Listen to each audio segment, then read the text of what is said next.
welcome to another episode of the Empowered Choices podcast, coming to you straight from the PPAG Digital Hub. This episode promises to be educative, insightful, and exciting. So today I have with me your people who are advocates and knowledgeable in this field, and they will be introducing themselves shortly. Okay, I'm Minana from Yamlegon branch. I'm Mohammed Sharif, a positive masculinity advocate. I'm Esina, I'm a reproductive health advocate. Great. So without wasting much time, we are going to move towards the set topic.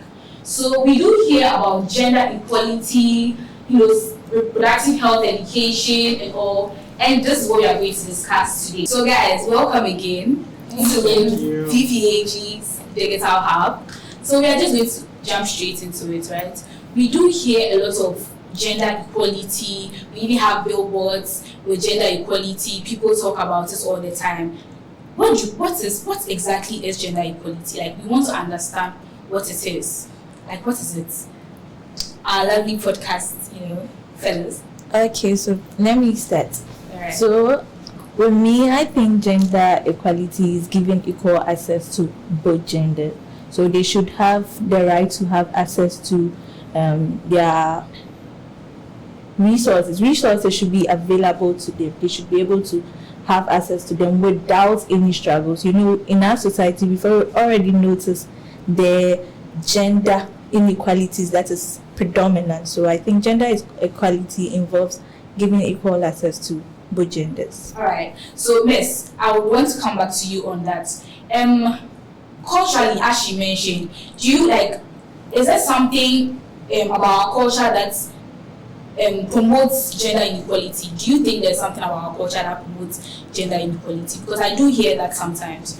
Oh yeah, obviously. Unfortunately, on our part and the society that we tend to grow up in, a lot of our socialization and our cultural practices, our actions and all of that, or beliefs, tend to be ones that when you look at the structure or how to achieve gender equality, it's more or less like the opposite, which rather promotes inequality. And like she mentioned, so you have some of those actions, instead there are resources, instead of giving it to both genders, one gender is felt or is considered more important and needs it more than the other. So it has been unfortunate. We have the paradigm changing now, but then those are some of the things how our beliefs tend to promote inequalities in our societies. Great. I could not agree any less. So moving away from the cultural aspect, we do hear that there is something called reproductive health education, right? In which you find elements of gender equality and challenging, social norms and things like that. What is your take on the reproductive health education in general? Say. I said so. I think generally gender equality should be more than a catchphrase that we use. For me, when it comes to conversations about gender equality, I want to always say that the conversation about gender equality always has to be in a particular context. Because at the end of the day, when we do recognize that there are certain barriers within society that prevents people by virtue of their gender from accessing certain resources, like they mentioned about cultural issue, the conversation should be situated within those particular contexts in such a way that even with the barriers, people are still able to have access to certain resources, certain opportunities outside of those barriers, and even without necessarily having to break those barriers, because it takes a lot sometimes to break the barriers. It takes a lot sometimes to change the cultural norms. So I feel that at the end of the day, everyone to have equal access to opportunities to thrive, just by the virtue of the fact that they are human. And linking it to sexual and reproductive health, I think at the end of the day, it boils down to what we believe in society and what we have come to understand over time.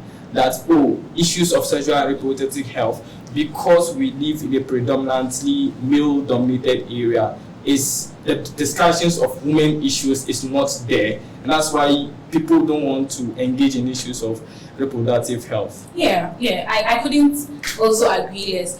In your submission, you said something about the male gender being very dominant, like in our society now, and this perception about if you're a girl, you're supposed to stay pure, and when you're a boy, you should explore and these things. Like, what are some of these choices and opportunities that could be affected when such situations are being handed to young people?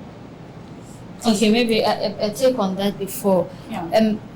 Even just picking up from where Mohammed left off, we have come, or we are at that point where I feel like sincerely, reproductive health education is something that we cannot do away with when we talk about holistically achieving gender equality, or even breaking those barriers that Mohammed mentioned. And so, like you mentioned in your own intro, right, empowered choices. We have enough data, evidence, and everything that really puts us on that radar, or points to the fact that it is with information that people are able to make choices that they know, that they are informed about, and that guides their life. Now, coming to your question about myths and how they affect our socialization and our thinking and all of that. Unfortunately, those have been the statements that have fueled a lot of the challenges that we have amongst many young people in our society. Because then if you are telling the boy to explore, you forget telling the boy to explore that who is he going to explore with? Who is he exploring on? Yeah. He's exploring on the female whom you are asking to stay pure. Yeah. So how does that statement then hold? Because pushing the boy, asking him to explore, he needs something to explore on, whether it is in his reproductive health, whether it's in any other angle that the boy wants to explore. He needs someone to explore. Unfortunately, once we do not empower or inform the other gender or sex on what they need to do, and we also box them in that angle of live pure, you don't have this right, you don't have access to this, they are not able to negotiate anything. It is just a matter of what is offered to them on the table. So unfortunately, some of these statements have been statements that have fueled some social vices and challenges that we have. But like I always end with saying that thankfully we are seeing a paradigm change, and we can only hope it gets better. All right. Thank you very much for your submission. So I think it's like all of you want to believe that girls should also be allowed to explore, and men should be also, like, girls should be pure, and men should also. Mohammed, it depends on the angle that you are taking it. Because I honestly feel that explore. We can ask you to explore in sports and STEM. Because see, Okay. I know this might sound controversial, right? But I honestly feel that particular statement that girls are encouraged to stay pure and men are supposed to explore, in the narrative, I don't agree with the narrative. But to certain extent, please hear me out. To a certain extent, I actually agree with that statement. Whoever thought of that, I would say the person wasn't really thinking in a high level. However, if you look at the intent of that particular conversation, men should be explore, and women should stay pure.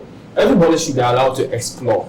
But I think the intention behind this particular statement, if you want to look deeper into that particular engagement, is that you find nuances of issues, especially when women or girls are disproportionately affected by the consequences of sexual actions. So, for instance, both biologically and pathologically, you see women are being affected. Biologically, at the end of the day, when there is sexual intercourse, you are the one who becomes pregnant, right? Okay, yes. At the end of the day, if we are going to talk about the chances of getting a particular disease, STI, women are disproportionately affected, which means that there is some sense of burden of care in that statement to say that since at the end of the day you get a biggest consequences out of this particular conversation, it's okay for us to tell you that you have to protect yourself. Unfortunately, once we also understand, at the end of the day, you are asking the boys to explore, but then who do they explore? I disagree. Exactly. So that everyone we might should be allowed to make their own choices. We might as well just trash it out than to say that we want to balance it. Oh my goodness. So you can see there's a lot of, drama going on in the studios right now. There's some controversial, take where our DSA is not totally agreeing with the catchphrase, but then to some extent he's saying there's, when you think about it in a deeper view, there's maybe some sense to it. So you in your various homes listening to this podcast, be the judge of that. So as we've talked, from all your submissions, I do realize that it looks like there is an importance in educating the young people. So which is the reproductive health education. I don't want to put things in your mouth or put words in your mouth. Do you agree that reproductive health education should be made accessible to the young people? Yeah, so I think reproductive health education is very vital in educating young people on their sexual rights, on making informed decisions and then making the right choices. So if we give them the right information, I think they'll be able to make right choices about their bodies. So they don't end up doing things where we come and sit down, we now go back to the table and have to draw what we have to do to stop this thing. So I think it's very important sexual educations are being given to young ones so that they make informed decisions. Great. So you do agree that it's not just the education, it has to be accessible. Yeah. Right. Yeah. So talking about accessibility, do you think in our current times, in this country, do you think reproductive health education is made that accessible, and what are the things we could do to make it more accessible, especially for the young people? I think that first of all, to the issue about reproductive health education empowering the young person, for me, if you look at the whole package of reproductive health education, I want to believe that anyone who takes time to really look at that whole package would dare disagree to say that this package is not good for any young person to help them make informed choices. Unfortunately, we have had instances where people pick parts and pieces of the entire package and use that to their own advantage and to very true, to push their own agenda, right? Unfortunately, but when you look at the whole package, you would agree that at the end of the day, this is a package that when anybody decides to eat that as a full meal, they should be full. And so once the young person has that information, starting from the first part of personal hygiene, where we talk about ending abuse in their communities, talking about career choices and all of that, the young person is ready for life. Reproductive health has life skills. Reproductive health has education skills. It empowers the young person holistically. So once we have that and we make it accessible, in terms of accessibility, I can say that to a large extent we have it, which from different angles and media, online, community. My take on that has always been about how accurate the information that is out there. See, accessibility is 100% in this country. I am of that view, but my point or my concern is usually on how accurate. Go to the community and ask someone how to prevent pregnancy. They can tell you, but whether that is the right way of preventing pregnancy is tomorrow. So here is the thing. For me, I think the question about whether accessibility with regards to reproductive health information and services, it has always been the question of whether people agree whether it is important or not. Because the reason why you would deny someone access to a particular product is because you don't think it's relevant enough. And I think as a society, we have not sat down to really think about this, because we tend to assume that it's luxury or it is something that is not part of us, but it is part of our human nature. Yes. It's part of us. So if something is part of us and we don't have control over it, it is important that we ensure that people have access to this. And I think Islam was afraid to bite the bullet because she was not really talking about, especially with regards to sexuality education. See, sex is part of life. I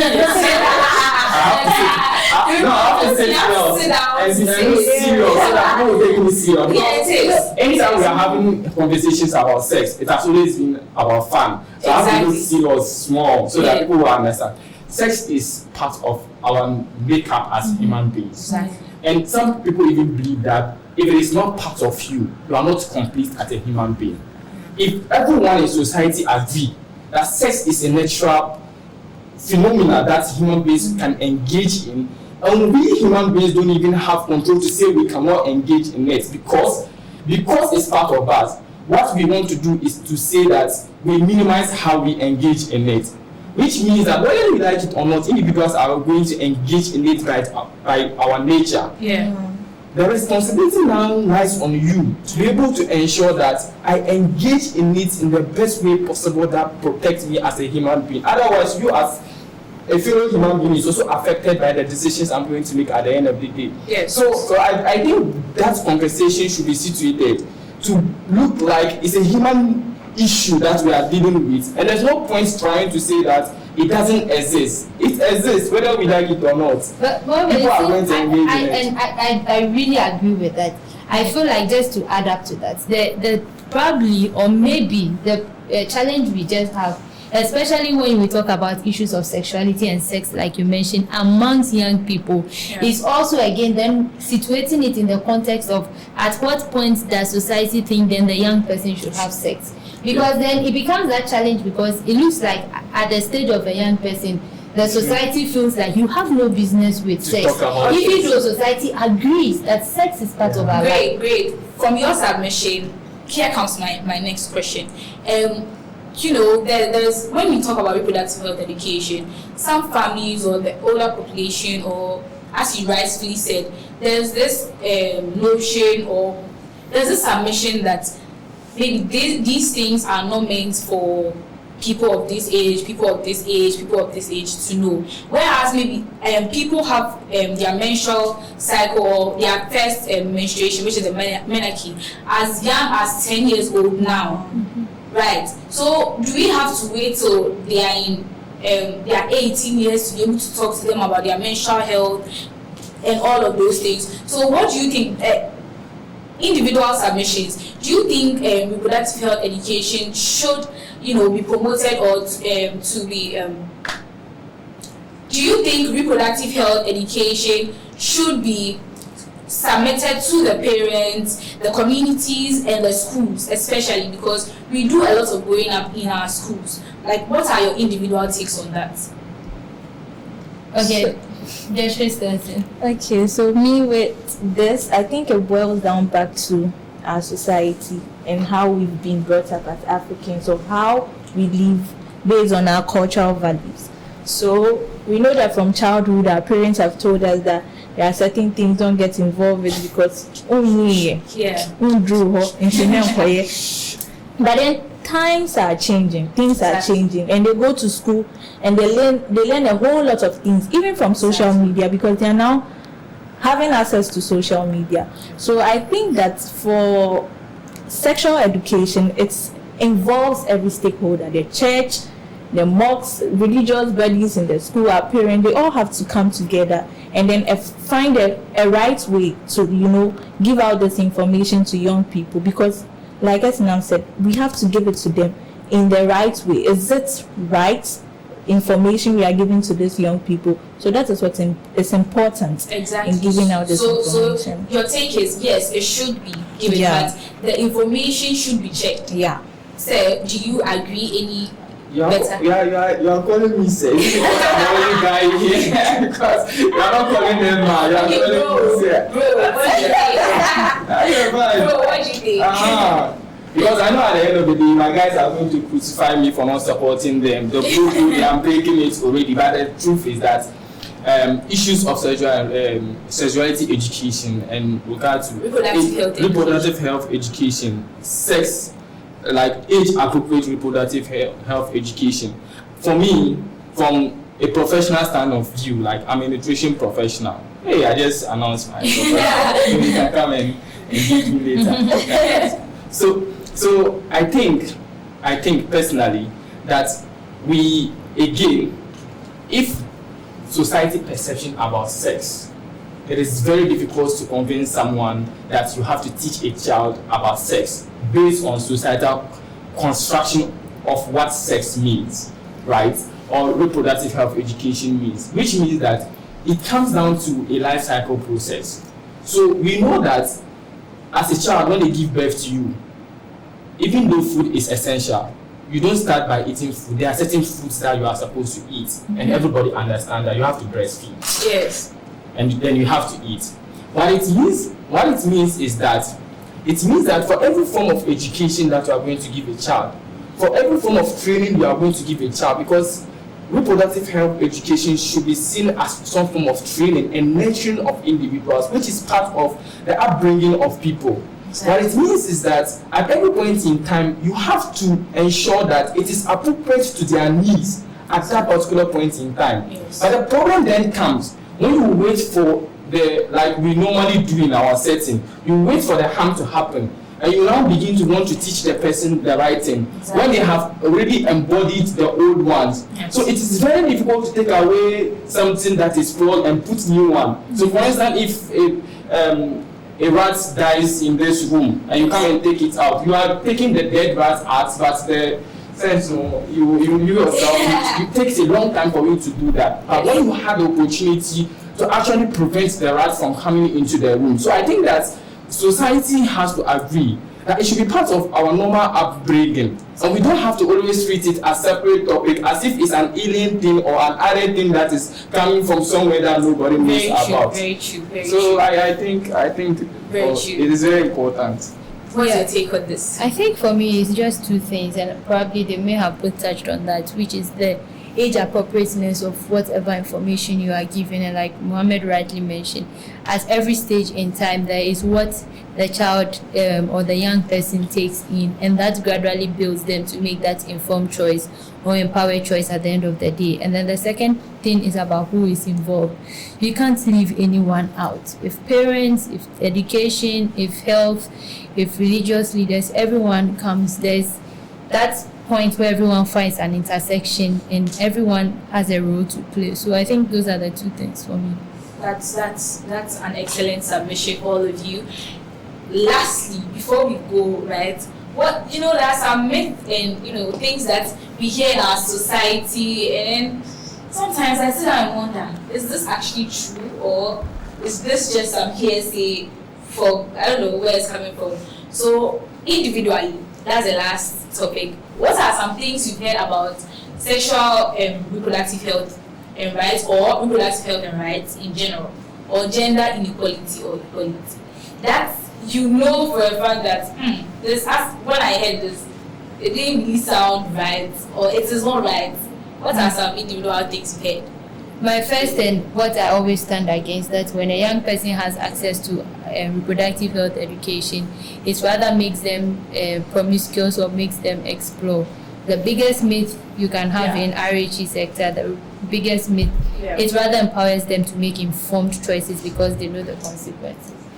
Excellent. Excellent. Yeah, because I have heard it a number of times that you are educating these people on, their sexual and reproductive health. You tell them they are spoiling them. They'll go and do it. They are teaching them how to do candy and these tell things. them not to take it.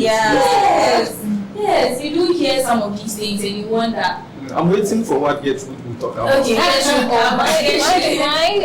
think what my myth is, I heard, is about women empowerment. Right? Okay. If you train a woman to the top and then she is the boss, she will become disrespectful and True.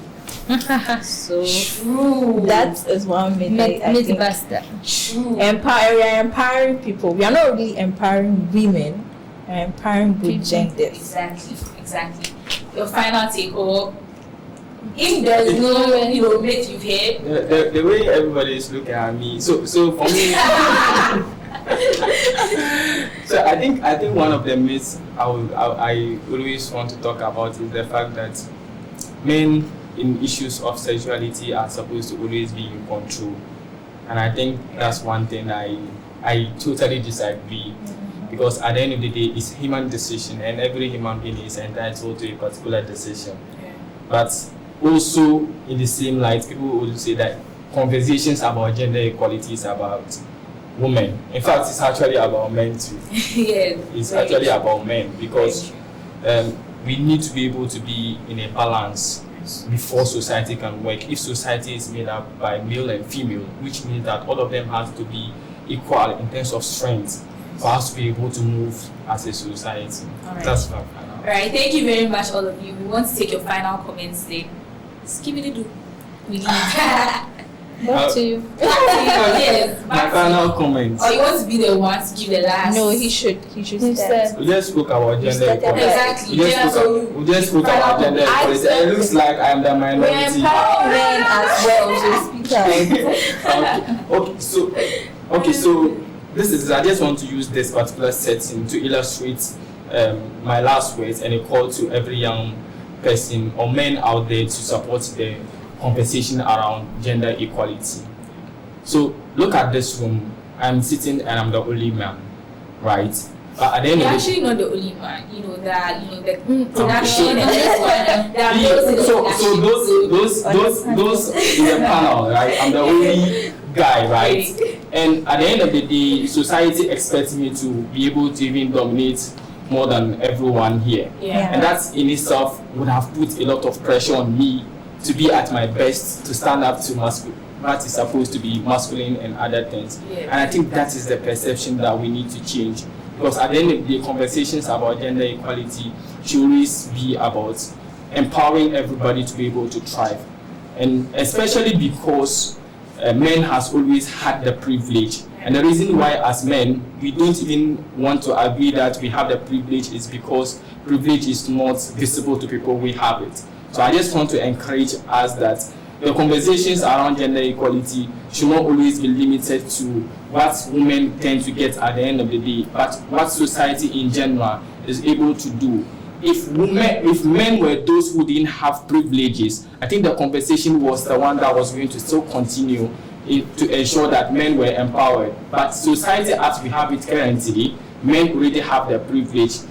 And we shouldn't be pinpointing and cherry-picking individual men who in one way or another are part of certain vulnerability and say that, oh, men too needs it. But in the present nature, holistically, if you are looking at gender issues of gender, men already presently, by our setup, patriarchal systems, we have their privileges. And it is time that we really also take part in championing issues of gender equality to make society better, so that everyone can thrive regardless of their agenda. Sharp. Thank you very much. Please, last comments. So I think it's very important and vital that we take issues concerning sexual reproductive health very serious, and that we should continue to advocate and then involve young people so that it goes wide and spread wide. So that's my take on. All right, thank you very much. Yeah, well, I think they've said it probably. Gender equality sincerely is achievable, but then it takes all of us to play our role. It takes all of us to do our part. So my question is, what part are you playing? Thank you again for joining me on another episode of the Empire Choices podcast. Please do well to follow our YouTube channel, PPAG Ghana, and follow us on all social media platforms. See you next time. Bye. Stand by me, that's right. PPAG stands for Sexual Health Education.